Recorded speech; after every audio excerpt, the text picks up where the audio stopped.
I want to say a couple of things. It's good to be back at the Carter Center. I've had a special relationship with the Carter Center since I became director of the CDC in 1993. And one of our major initiatives then was childhood immunization. And Mrs. Carter, as many of you know, has been a leading pioneer for getting children immunized. And so we developed a very positive working relationship. And then when I became Surgeon General and worked on the mental health report and to release the first ever Surgeon General's report on mental health in December of '99, Mrs. Carter made me a great offer. She said, we have this journalism fellows program here at the Carter Center, and I know you really want to get this message out to the American people. So she basically invited us to come here and spend a whole day with the journalism fellows and allowing them to really not just listen to our report, but to take it apart in many ways. So it was a great boost for the mental health report. And now I serve, of course, on Mrs. Carter's mental health task force. Tom Borneman, I don't think Tom is here tonight, who heads the mental health program here, was my colleague in government, and he worked very hard on the mental health report. Tom and I went to Geneva, I think it was in May of 2000, and presented the mental health report to the Director General of the WHO, and that was Gro Brundtland, some of you remember at the time. And she was so impressed that she decided that she wanted to release a world mental health report.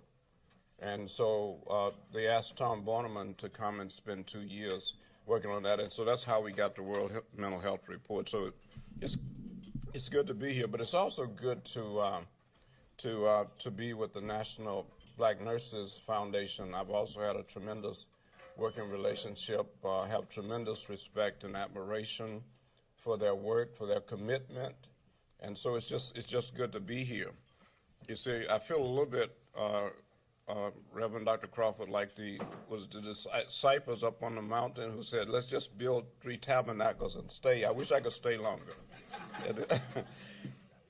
But I know we don't have a lot of time, so I want to talk about mental health, and the topic is the burden of disease on health care disparities and the policy implication for parity.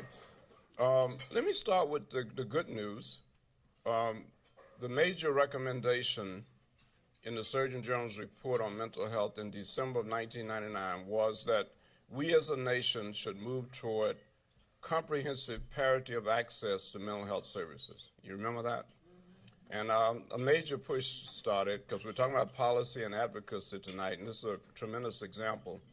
In the Senate, Senator Paul Wellstone from Minnesota and Pete Domenici from New Mexico came together. Now, they're not the kind of people who would ordinarily come together. Pete Domenici is a conservative Republican from New Mexico, and Paul Wellstone was one of the leading liberal Democrats from Minnesota. So you must know that there was something that brought them together, and it's interesting how this happened. But what brought them together, of course, was that they both had family members with mental illness. So they set politics aside and came up with the mental health parity bill. And you remember that Paul Wellstone later died in that airplane crash during the last campaign. And so they decided to name the bill for Paul. And but the bill passed just recently, and you may have missed it. It was sort of buried in the bailout, the first bailout legislation. The Mental Health Parity Act actually passed, and so we now have the Mental Health Parity Act. But as you know, yeah, let's, because now we have to worry about implementation. We have to, that policy is not the end. I mean, it's like the school wellness policy, where 96% of our schools now have wellness policies in terms of physical activity and good nutrition, but they're not implementing. And they would say, well, we can't implement them because we don't have the money or we don't have the time. So just keep in mind that our job is not done when the policy changes. But the beauty of having a policy is that you really have something to work with and to work toward. And so we have that now. I'm not going to start by talking about mental illness. I want to start by talking about you and me. And regardless of the state of our mental health, I want to start by talking about mental health. Because one of the problems in our country is that we always start with disease.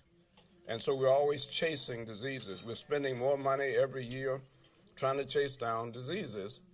And what we need is a little bit more emphasis on how do we promote health and prevent disease. So what is mental health? What is it? And in our report, we defined it, and I think there were 4 essential elements. We said that mental health is the successful performance of mental functions, resulting in productive lives, productivity, and positive relationships with others. So it started with being productive in your life, whether you are out digging ditches or whether you're a senator in the state legislature, being productive. Mental health is about productivity, but it's also about positive relationship with other people, starting with your families. We take that for granted, but it's not an easy thing to pull off a lot of times.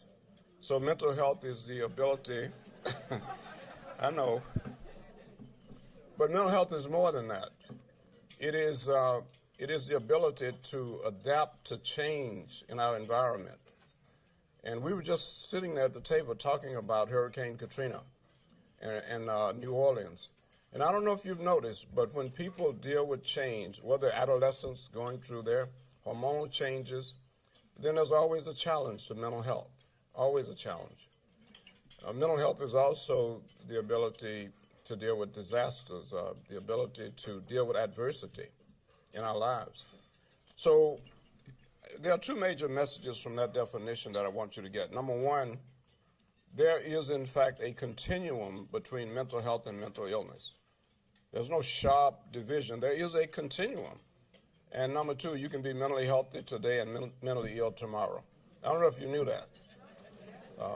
I want to make that point clear because one, I'm not threatening anybody with mental illness. I'm just telling you that we cannot take our mental health for granted. And because of that, we ought to be a little bit more sensitive to people who struggle with mental illness. And we're not. As a nation, it's been a long time trying to get past the stigma that creates barriers for people getting the care that they need. We judge people. There are parents who hesitate to even seek treatment for their children because they always have to ask the question, is my child going to be better off or worse off with a diagnosis of a mental disorder? Is it going to keep him from getting into a school or getting a job? This is the kind of situation we're dealing with in terms of the stigma that surrounds mental illness. And we have to do better than that, and we can do better than that. So getting rid of the stigma perhaps starts with educating people that we can't take our own mental health for granted, cannot take it for granted. We are all at risk for mental disorders. Now, we send young people off to Iraq and Afghanistan, and one of the things that we struggle with most is that many of them will come back with mental disorders. Many of them will come back with post-traumatic stress disorders. Many of them with mild traumatic brain injury, and it will disrupt their lives. It will disrupt their relationships. So 35% divorce among people who served in Iraq. So a lot of issues, a lot of violence, because when people have those kinds of adverse experiences, their mental health does not always survive it. And but it also could happen to you or me. You were not there when Hurricane Katrina hit New Orleans, but a lot of people who were there and who saw their whole lives, their whole environment destroyed, disrupted, everything that they had become accustomed to, their neighborhoods, many of them are now suffering from depression. And so we're trying to respond to that. But I hope that makes the point that, number 1, there is a continuum between mental health and mental illness, and number 2, none of us can take our mental health for granted. Now, there were 4 or 5 major messages in the Surgeon General's report on mental health, and I just want to review them briefly. They were very important messages. The first one was, of course, that mental health is fundamental to overall health and well-being.